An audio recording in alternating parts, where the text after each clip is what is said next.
Hey Pete, you've got a package from Jeff Barker. It's here.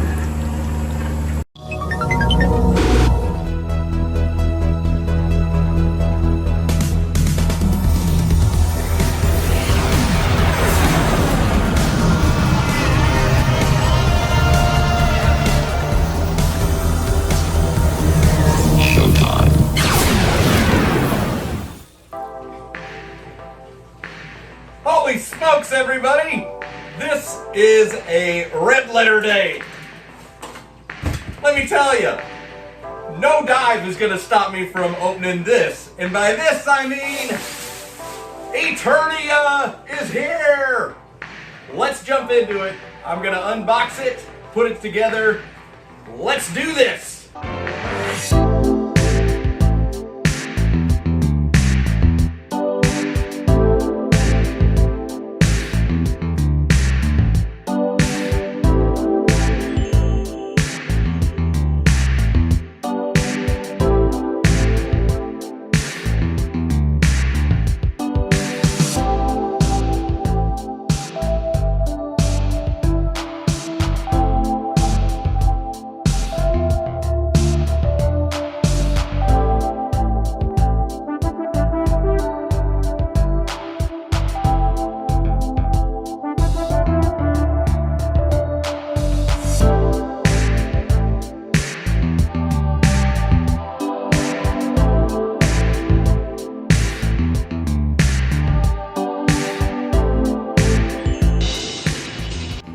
All right, everybody, it's time to put this baby together. We're gonna do it tower by tower. We're starting with the big boy, the central tower, so let's do it. Now, it came from Jeff with the paws attached to the base, and I'm not gonna fool with that. But it does have a very cool lever system underneath there for doing the paws, which is great. So first thing, let's get the bottom of the central tower installed. Here we go.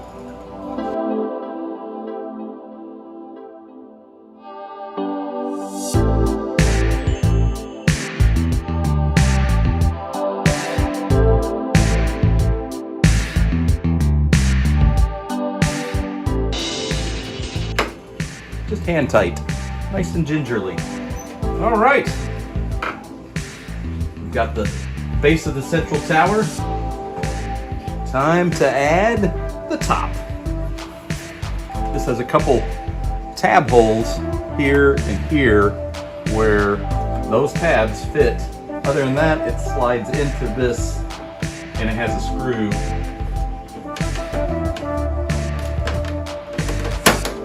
Just like that. Lovely, horrible noise, huh? Now let's put the lion face on.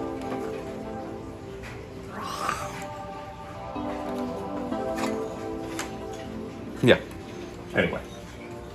So the lion face has 3 mount points, which, I'll spin this around.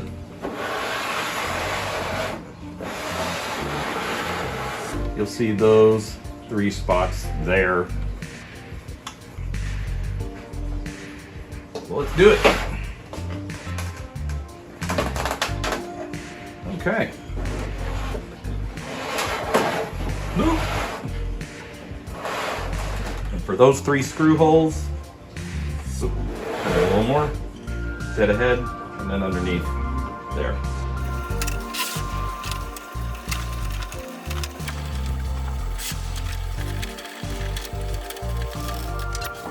All right, 1 lion head installed. I guess we could do the trapdoor. Sorry, not trapdoor. Rampart gate. There we go. A little tricky. This is made of much more flexible plastic, so it was easy to just fit that in there, but now we have it. The drawbridge. Let's put in the floors. So you have 3 floors. Now this bottom floor has a hole in it. And what goes in there is, if you see it on eBay, because that's where I had to find it, people have it labeled as Eternia wrench. It's actually the actuation for the mouth of the lion, and that fits through there. But that's the baby that you're looking for, and it is labeled Eternia wrench. It's our tippy top, where the laser goes. And the mid floor has this great chair, control chair that you can slide around, and it does have a couple monorail mounts as well. Just like that.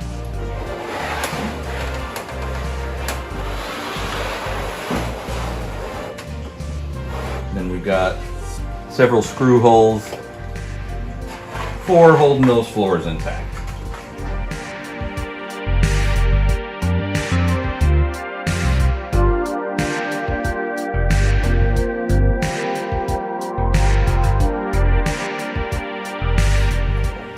Yes, I should have put the floors on first before the line space, but this is a learning process. I mean, anybody else ever put an Eternia together? Not me, first time.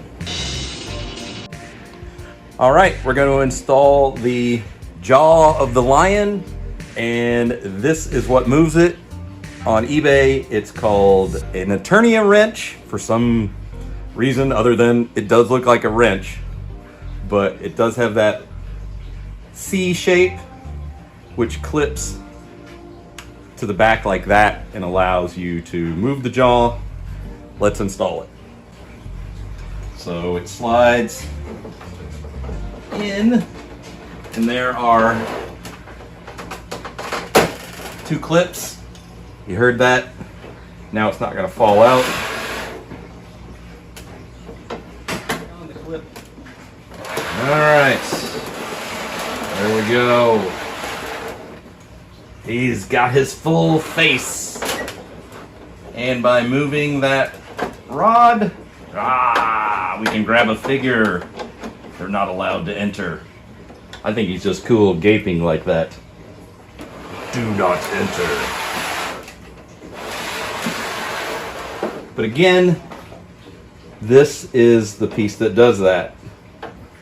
And it has a little groove in it that allows you to lock it out and actually open up the front door, as it were. But I like it hanging down. All right, let's install some monorail clips on the central tower. 2 of them go back here. Slide those in. Now these clips are also made out of a little more flexible plastic. Another one on this side. There we go. Got those. Let's spin that around again. Got 2 more up front. There we go.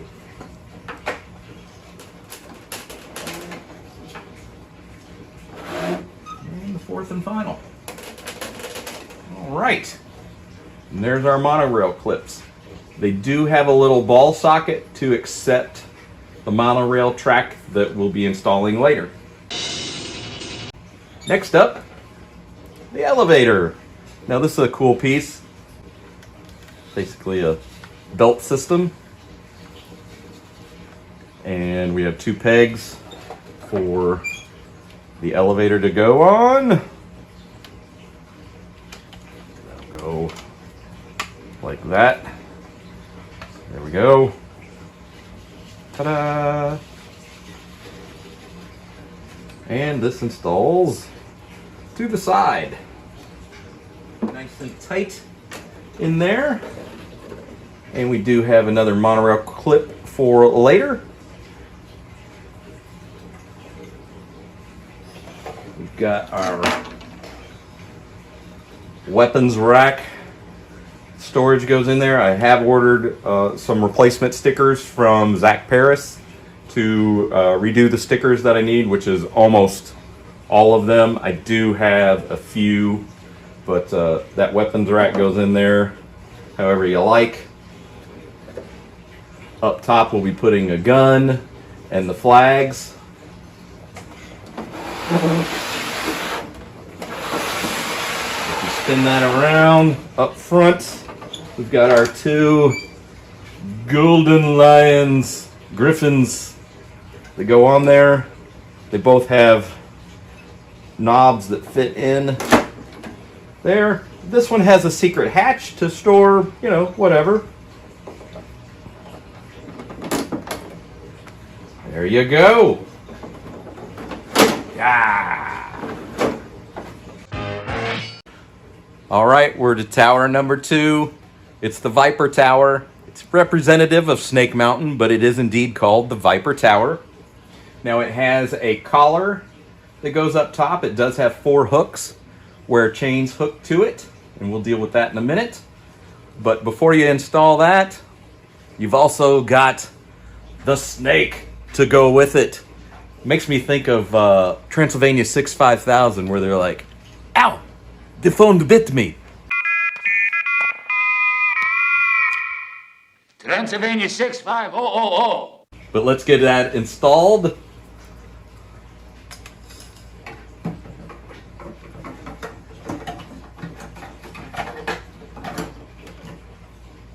And that just fits in there like that. Now what's amazing on all of this is the sculpt work that they've done. So you've got some serpents there, swords, skeleton, more skeleton.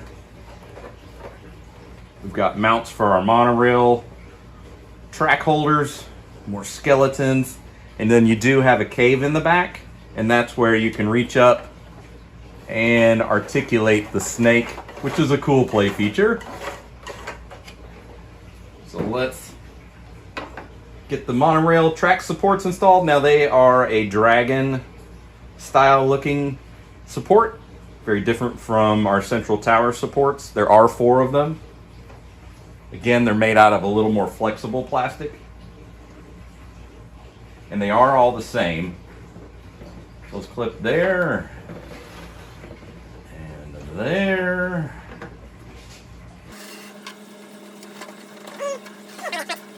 There. And you'll notice that these are not all at the same height. That's because this monorail does some elevation changes, which speaks to why that very fragile track doesn't typically survive over the ages. So I've run into that with my track. I think when I assemble it, you're actually going to see me, oh my gosh, plastic weld those track pieces together, because some of the pieces just have very little grab power left to them.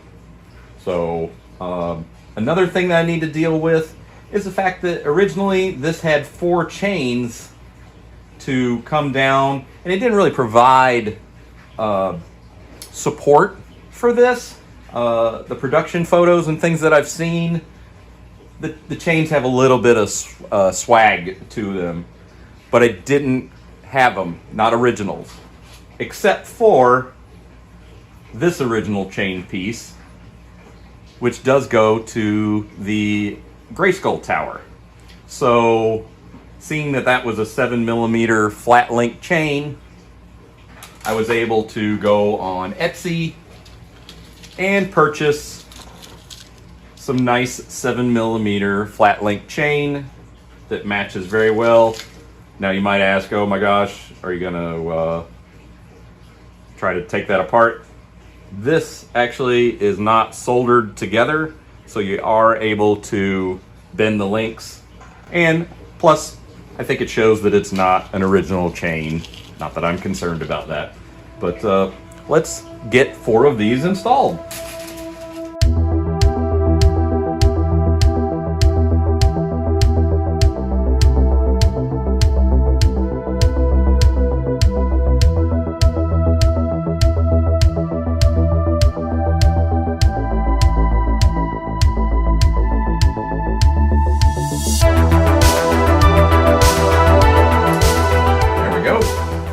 like that better. Okay, we've got all 4 of our chains now in place on Viper Tower. Now Viper Tower, it does have a spot where this slides into a clip from Central Tower.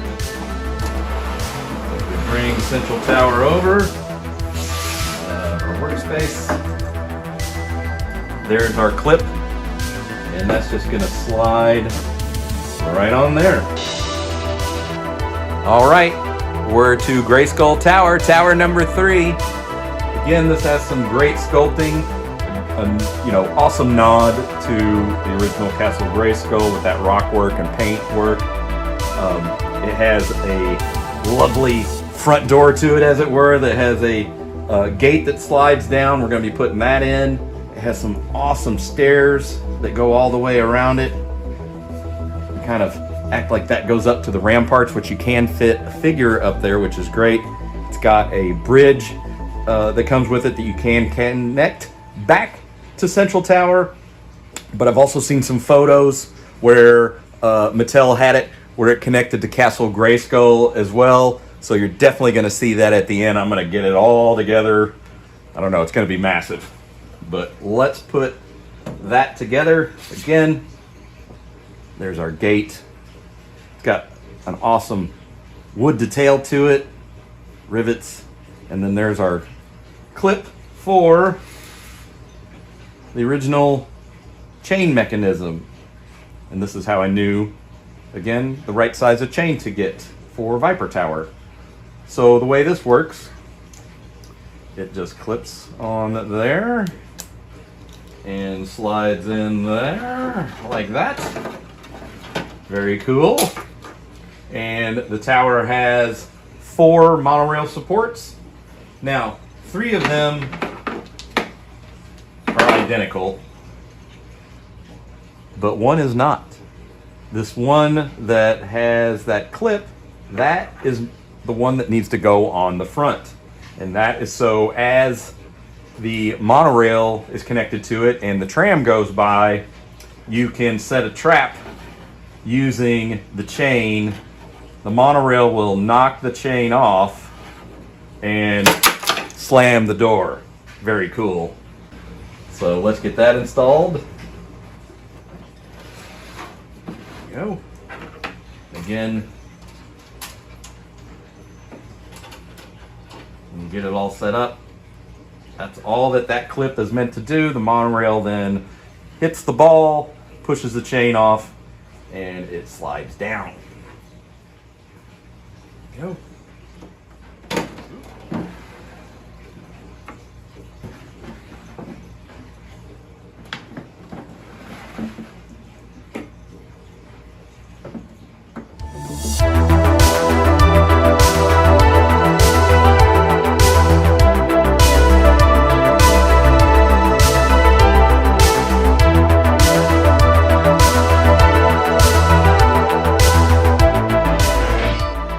Okay, let's talk about the elephant in the room, shall we? And that is the monorail track. This is made of a plastic that is exceptionally brittle. I mean, it almost feels like candy glass. Many of the pieces in my set were broken. A lot of it where they joined together, obviously, where the biggest amount of force is. So I had lots of the shards left, and I have welded some of those back together. That was a nice puzzle hunt for a couple hours, trying to piece them back into usable condition. Now, there are 2 separate types of track.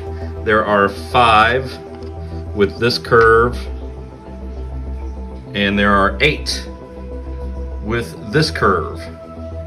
Now, over here, these 2 I had to weld together because the damage was so bad. To make them stronger, I don't want to do that with every section because I want to be able to disassemble this baby. There are reproduction tracks out there, oh my goodness, for like $120. But I think if you plan on using your Eternia and actually running the monorail, that's probably the wise choice to use. I'm going to be just using these as display. So let's get these assembled. And to do that, they have a crazy socket pin.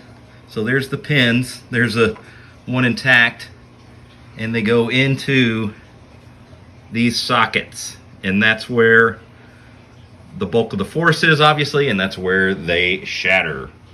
But let's do this. All right, now we're to the scariest part of this whole build.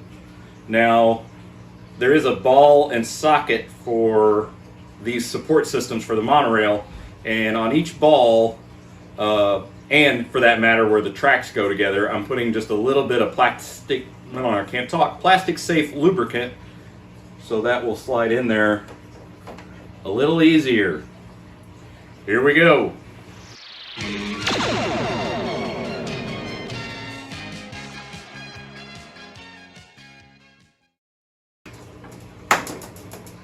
Whew. Are you sweating? I know I am. Okay. Oh, and see, just like that, got a piece that refractured off. There is a lot of tension on this track. But you know what? I'm not doing another cut because I want you to see how dangerously fragile this is.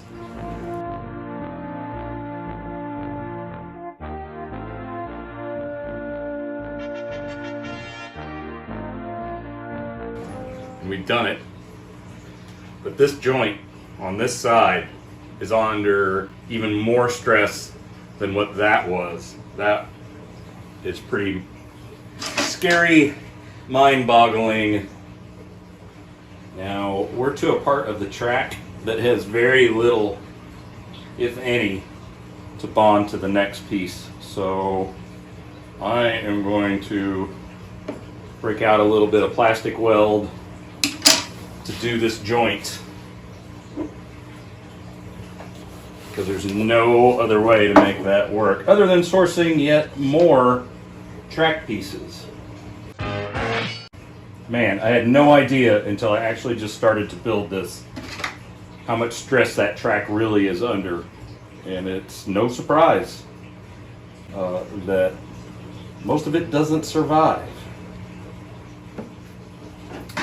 Again, on the back side, I've got a piece that is just barely got some plastic to join. So again, I'm going to make this another weld point. Okay, so I've got Eternia flipped around. We're on the back side, and I want to show you this, what is the most horrible connections of the set. I've even had to do some surgery and just take out a horribly destroyed piece of track and try to weld in a donor piece of track. So I have my fifth and final monorail support in. This is gonna go there.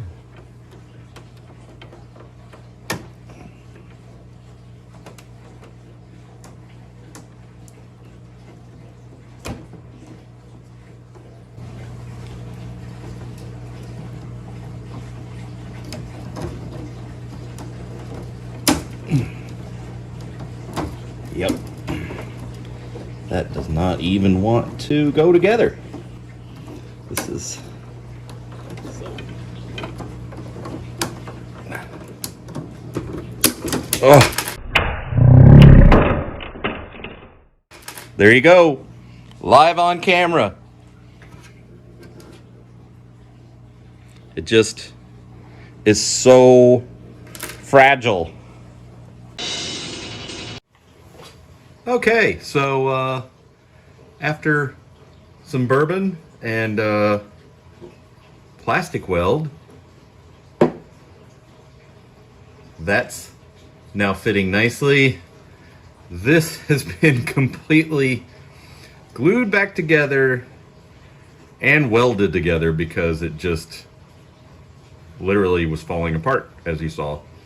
And then this joint also is now welded. So I kind of have this whole section all welded together. I didn't want to do that, but it's the only way to get this vintage track where it can be used or at least displayed.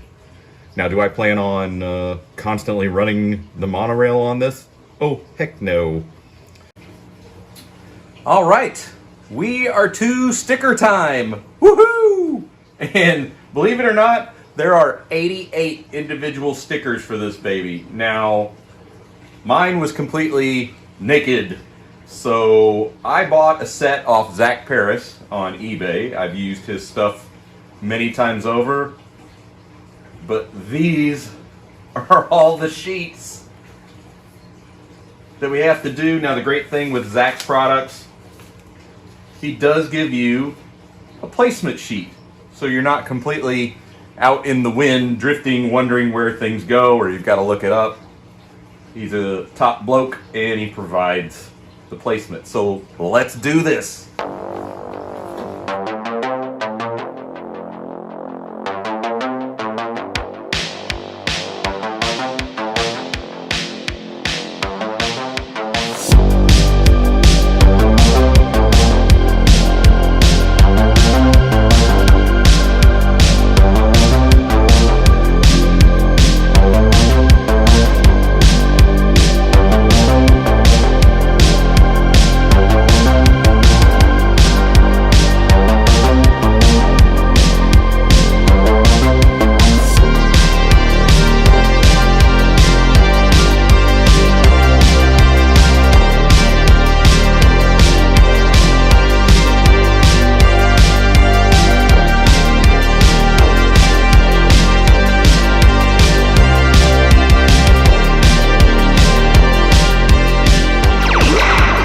Everybody got the stickers installed. I tried to time lapse it, but I gotta be honest, I'm old. My eyes suck. It took me hours to do it.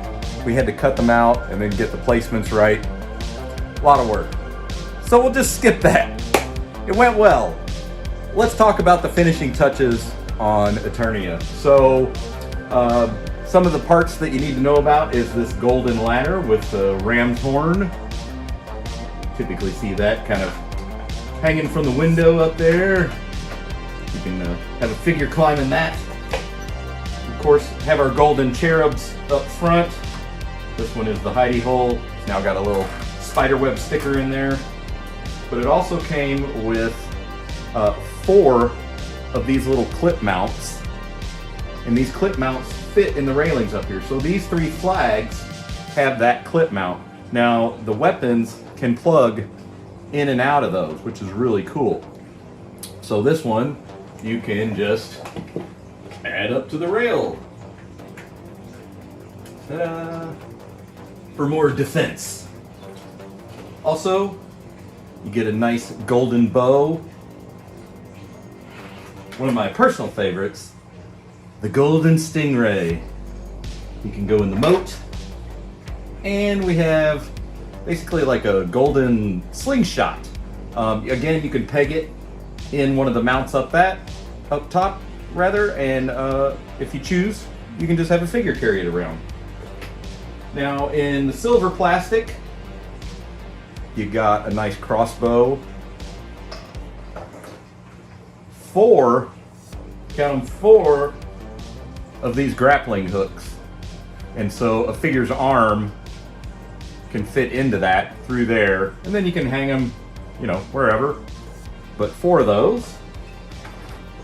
Also, still in the silver plastic, you have like a laser sword and a handheld rocket launcher. Very cool. Over on the Viper Tower, we've got kind of a wooden bridge effect. A lot of times you see that connected to Snake Mountain coming up.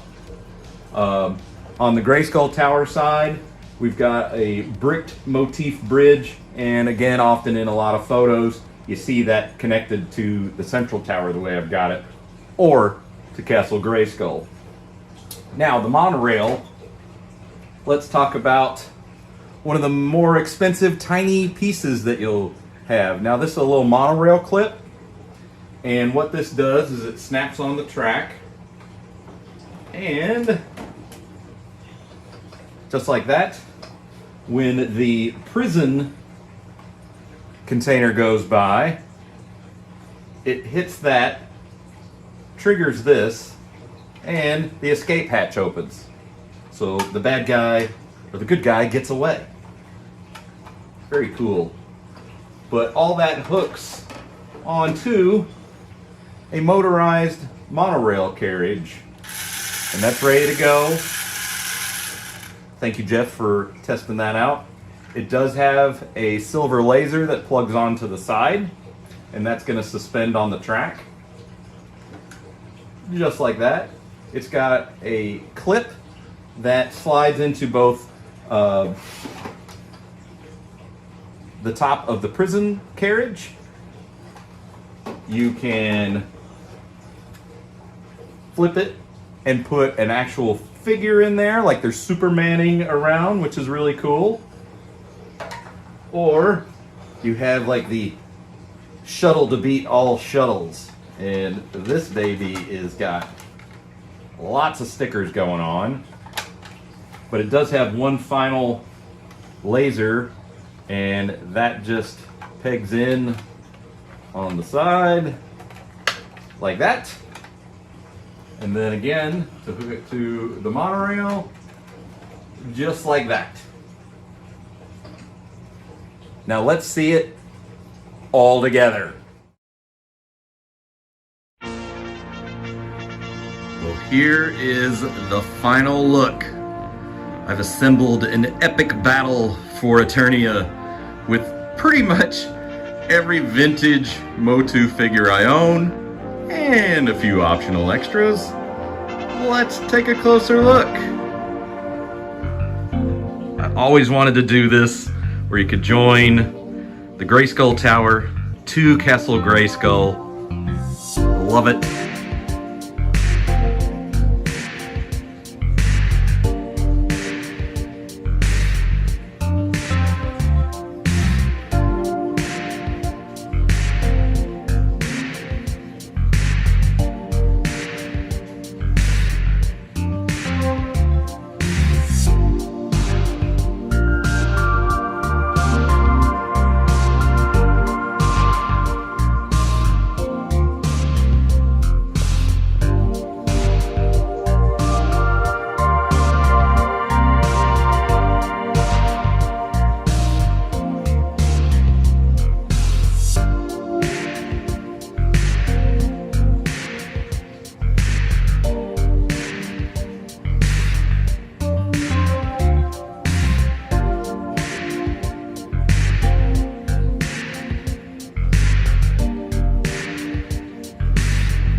Well, I hope you enjoyed a very detailed look about the trials and tribulations of owning a vintage Eternia set.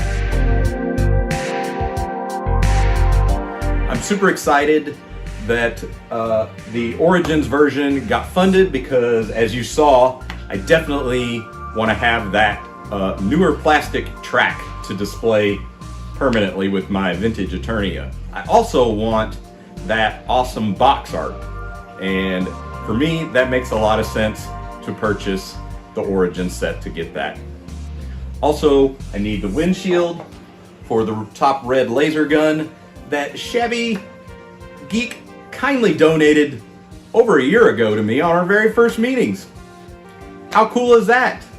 But I also want to thank John Baldry for sourcing so many little parts out of his magic shed. I appreciate it.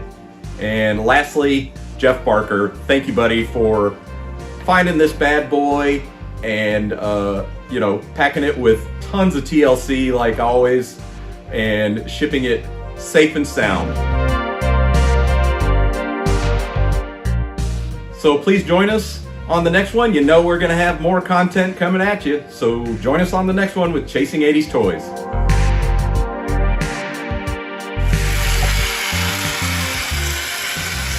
Who's in the shuttle? Ted?